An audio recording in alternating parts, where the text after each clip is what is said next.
Very good morning to all. Today's topic is liver and gallbladder.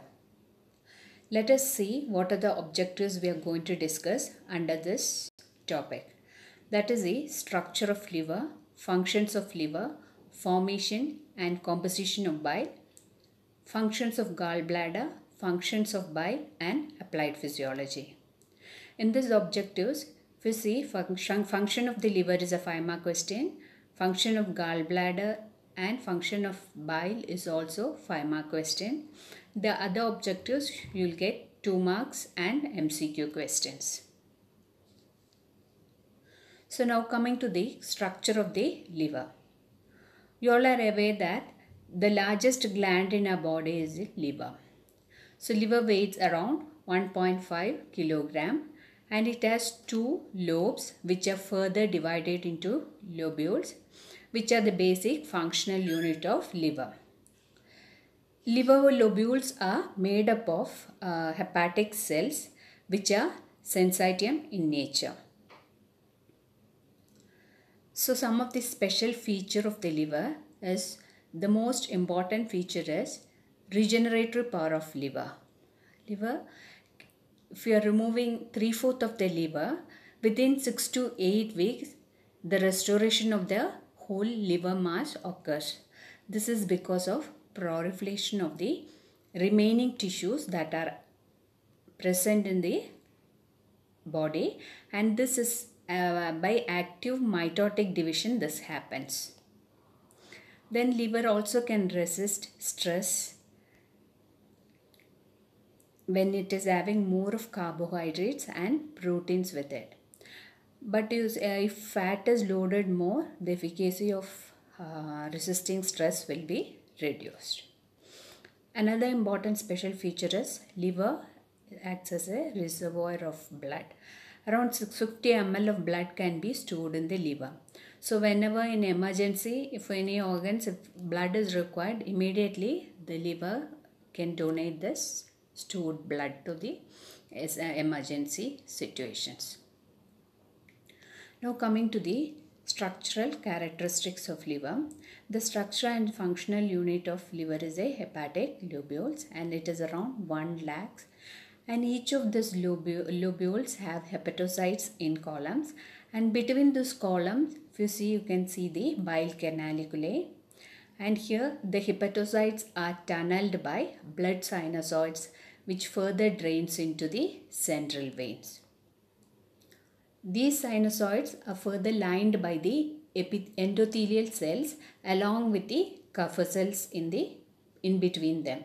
These corpuscles are nothing but they are the macrophages which lies along this endothelial sinusoids at regular interval, and these corpuscles are essential for the immune mechanism of the liver.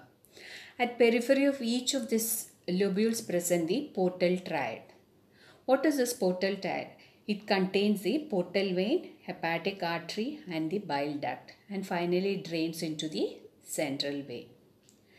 Acids are the structural units of liver. Here you can see the branch of hepatic artery, branch of portal vein and the bile duct, which are the portal triad which is draining to the central vein. So in this animation you can see the classical liver lobules, a unit that is drained by the central vein. And here you can see the portal lobules. This is a unit which is supplied and drained by the portal triad. Again, the next animation what you are going to see will be the acini cells.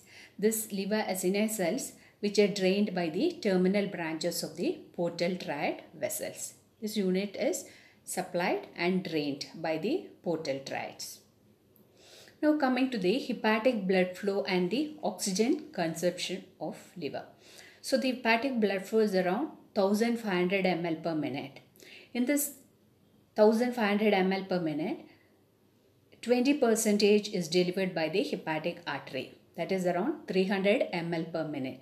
And if you see, the oxygen saturation will be around 95%, and the mean hepatic arterial pressure is around 100 mm of mercury. When you come to the portal vein, 80% of the blood is delivered by the portal vein, that is 1200 ml per minute, and the oxygen saturation is 85%, and the mean portal venous pressure is around 7 millimeter of mercury. So the next important objective is function of liver. So the important functions of liver is secretory function and metabolic function, which has the carbohydrate metabolism, fat metabolism and the protein metabolism. Then the detoxicating and the protective function, storage function, excretory function, synthesis function, and finally the miscellaneous functions. Now let us see what is this storage function. When you come to the storage function, you all are aware that liver is an exocrine gland which secretes bile. What is the importance of this bile? Bile is very much essential for digestion and absorption of fat. Now coming to the metabolic function. So the largest chemical factory in our body is liver. Why is it called so? It is because lot of chemical reactions are taking place at the liver. So here the different metabolism is carbohydrate, fat and protein metabolism. When you come to this carbohydrate metabolism, liver helps in synthesis, storage and release of glucose by different mechanisms. But there are the different processes through which liver is doing this carbohydrate metabolism. So here it is by glycogenesis, glycogenolysis and gluconeogenesis. If you see, the glucose has been stored in the liver in the form of glycogen. So whenever it is essential, whenever the glucose is essential, this glycogen is again broken down and glucose is released. Then gluconeogenesis is synthesis of new glucose from non-carbohydrate substances. So glucose buffering function is done in the liver by the carbohydrate metabolism. Then alcohol metabolism is also happening here. And then fat metabolism. When you come to fat metabolism, degradation and synthesis of fat take place here. In the liver helps in oxidation of fatty acids. That is, it splits, fat is split into glycerol and fatty acids. So synthesis of cholesterol occurs, that is large amount of cholesterols, phospholipids and lipoproteins are synthesized in the liver. This cholesterol around 80% is converted into bile salts, which in turn secreted into bile. And if you see, the remaining 20% of cholesterol is transported into lipoprotein in the form of lipoprotein, and it is carried to the blood tissue and all over the body. After the fat is synthesized, this fat is transported in the form of lipoprotein and it is stored in the adipose tissue. When you come to protein metabolism, deamination of amino acids takes place in protein metabolism, that is for energy purpose, and formation of urea. Then you can see formation of plasma protein occurs, and then interconversion of this plasma protein, that is interconversions of this amino acid, and then synthesis of compounds from amino acid takes place in protein metabolism. Apart from this metabolic function, what are the other functions? That is detoxicating and protective function. So liver can detoxify drugs by oxidation, hydrolysis, reduction and conjugation. Then how it protects itself is by the Kupffer cells. These Kupffer cells are the macrophages. They are the WBCs which acts on defense mechanism in the liver. They can remove the bacteria and the other toxin, and the action cleansing action is done by this Kupffer cells in the liver. Then coming to the storage function, glucose is stored in the form of glycogen. Then fat, protein, vitamins like vitamin B12, A, vitamin E, all these are stored in the liver. When you come to iron, blood iron buffer and iron storage medium is in the form of ferritin and hemosiderin. What are the other synthesis functions? Plasma proteins, mainly albumin, is synthesized in the liver, and then alpha and gamma globin also is synthesized here. Then the important thing is the clotting factors like factor 1, 2, 5, 7, 9 and 10 are synthesized in the liver, and enzymes like alkaline phosphatase, SGPT, that is, you all know it is serum glutamic oxaloacetic, SGPT, serum glutamate pyruvic transaminase, and SGOT is serum glutamic oxaloacetic transaminase, and SICT is a serum isocitrate dehydrogenase. These enzymes are synthesized in the liver, and liver removes ammonia to synthesize urea. And cholesterol is also synthesized here, that is from active acetate. The other miscellaneous functions are, as I told you earlier, reservoir of blood. Around 650 ml of blood is stored in the liver. Then liver acts on erythropoiesis, and then hormone metabolisms like inactivations of insulin, glucagon, vasopressin, and reduction and conjugation of estrogen, testosterone, cholesterol, and aldosterone takes place here. And then destruction of RBCs, and liver has a capability of regulating the body temperature. Now coming to the next organ, that is the gallbladder. Gallbladder is a thin-walled, pear-shaped, dilated organ, and the capacity of gallbladder is around 50 to 60 ml. So the important function of gallbladder is to store the liver and to store the bile and to concentrate the bile. So what are the functions of gallbladder? Gallbladder can regulate and equalize the pressure in the biliary system.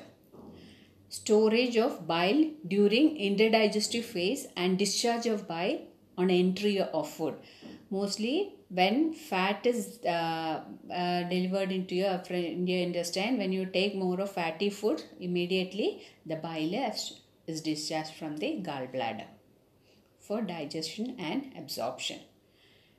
Then addition of mucin to bile, that is for concentration of bile. There the mucosal activity happens and absorption of fluid and electrolytes occurs. Then reduces the alkalinity of the stored bile. So now what is bile? Bile is a digestive juice which is formed in the liver and stored in the gallbladder. So bile, once it is stored, from how it is circulated is from the liver, it is formed in the hepatocytes of the liver, and then it goes to the bile canaliculi, from there to the common hepatic duct, from hepatic duct to cystic duct to common bile duct. See here, there is a flow chart for bile formation, that is bile is formed from the hepatocytes of the liver, then through the small canaliculi to the terminal ductules, then to the perilobular bile duct, then it passes to interlobular bile duct, and then moves to the septal duct, further to the lobar duct, and then to the right and left hepatic duct, then to the common hepatic bile duct.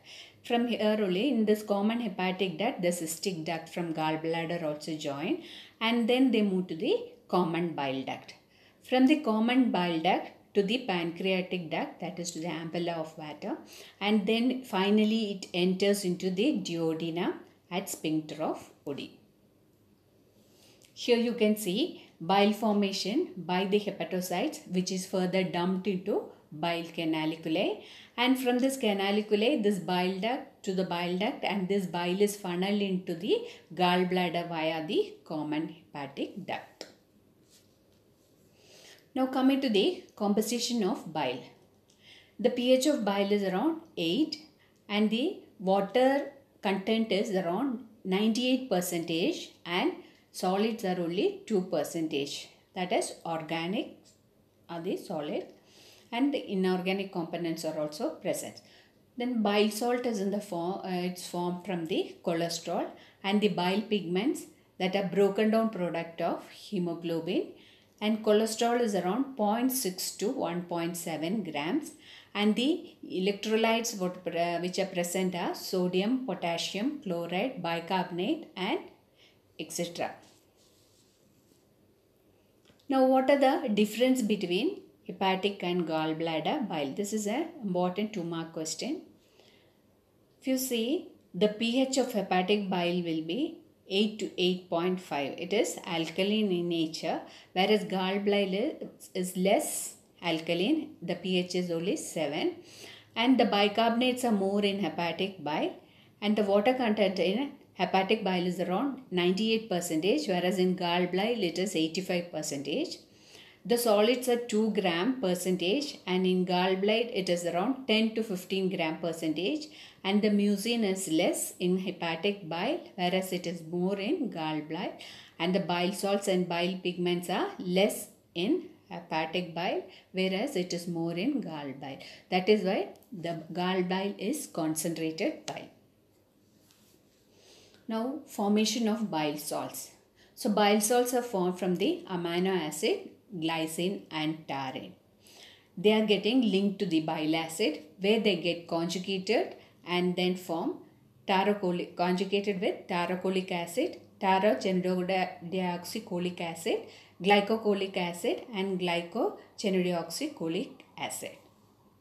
And finally, the final product of bile salts are sodium taurocholate and sodium glycocholate. These are the bile salts. So now what are the function of the sodium taurocholate and sodium glycocholate? The first function is emulsification of fat. Then acceleration of pancreatic lipase, which breaks down the fat, and for breaking down digestion of fat, the fat has to be form a micelle formation, and then absorption of this fat soluble vitamin. And chlorlytic action is chlorlytic action is the formation of bile, and cholesterol is kept in a soluble form in the gallbladder. Then intestinal motility. These are the functions of bile salts. Now coming to enterohepatic circulation of bile salts. This is nothing but the circulation of bile salts from the liver to the intestine and again back to the liver. Around 95% is being sent to the liver. That is, the bile salts are secreted into the intestine when they are effectively reabsorbed and then they are reused. If you see, the primary and secondary bile acids are converted into bile salts in the liver by conjugating them with a amino acid, that is a glycine and taurine, as we said earlier, and then they are secreting them into the bile. Now these bile salt, what will happen is, the bile salt which are present in bile are reabsorbed by sodium and bile salt by the co-transporters, which mainly occurs at ileum by active transport. They are then actively transported out of ileal mucosal cell into the portal blood, and then they are taken up by the hepatocytes. So this keeps on circulating, and this is called the enterohepatic circulation of bile salt. Now what are the bile pigments? They are mainly the bilirubin and biliverdin. They are the products, metabolite products of hemoglobin. Now coming to the regulation of release of bile from gallbladder. So how the filling of gallbladder and how emptying of gallbladder happen is it here. So filling of gallbladder is controlled by the pressure gradient, that is during interdigestive period. As the sphincter of Oddi is closed, the bile goes into the gallbladder and the pressure raises to 7 centimeters of water. That is how filling takes place. Whereas emptying of gallbladder is during the digestive period. As the sphincter of Oddi is relaxed, the pressure in the gallbladder raises to 20 centimeters of water and then the bile enters into the duodenum. This is how the bile is getting emptied out of the gallbladder. Now coming to the release of bile, which is controlled by how the release of bile is controlled. It is controlled by certain hormones, then neural mechanism and the cholesterol products. That is, hormones are the cholecystokinin. Fat and protein digestion product which stimulates the secretion of cholecystokinin, which causes contraction of gallbladder and then causes the relaxation of the sphincter of Oddi. So when you take more of fat and protein products, what happens when for digestion of fat and protein, this cholecystokinin is secreted, and when cholecystokinin is secreted, they cause the contraction of the gallbladder, and when gallbladder is contracted, there is a relaxation of sphincter of Oddi. Now coming to the neural mechanism is vagal stimulation during gastric phase of digestion. They causes the contraction of gallbladder. Cholagogic function is that these are cholagogics are the substance which are causing contraction of gallbladder. Now coming to the applied physiology, the disorders of liver and gallbladder, that is jaundice and icterus, cirrhosis of liver, viral hepatitis, cholecystitis. Cholecystitis is nothing but inflammation of the gallbladder. So what is jaundice or icterus? It is nothing but yellowish discoloration of skin and mucous membrane because of raised bilirubin in the blood. So the normal level is 0.3 to 1 milligram per deciliter. In case of jaundice, when the bilirubin level raises more than 2 milligrams per deciliter, jaundice is produced. And what are the types of jaundice? It is hemolytic jaundice, which is otherwise called as prehepatic jaundice. Then hepatocellular jaundice, which is called the hepatic jaundice. And the obstructive jaundice, that is called the post-hepatic jaundice. Coming to cirrhosis of liver, it is a irreversible chronic damage to liver is called the cirrhosis of liver. There may be extensive fibrosis in this condition and the regenerative nodule formation will be there. Then viral hepatitis, which is caused by the virus A, B, C, D, E and F, G. If you see, the most common virus is hepatitis B. The clinical features in hepatitis is edema, hemorrhagic disorders, muscle weakness, tremor, convulsions, hepatomegaly, ascites. Then stertorrhea, anemia, jaundice also seen. Then raised enzyme level like SGPT, SGOT and blood urea.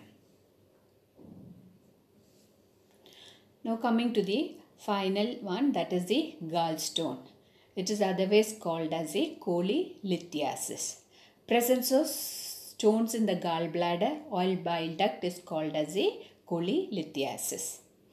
The cholelithiasis are two types. That is a gallstone is two types. They are the cholesterol stones and pigment stone. If you see, the cholesterol stones are 80 to 85% is cholesterol stone. And if you see, this is due to precipitation of cholesterol. In X-ray, when you view this cholesterol stones, it is not visible. That is radiolucent. These stones are radiolucent, which are not visible in the X-ray. Whereas this pigment stone, this is due to calcium bilirubinate pigmentation. The stones are formed and they are radio opaque. It is visible in the X-ray. So this cholelithiasis is an important 2-mark question and MCQ question too.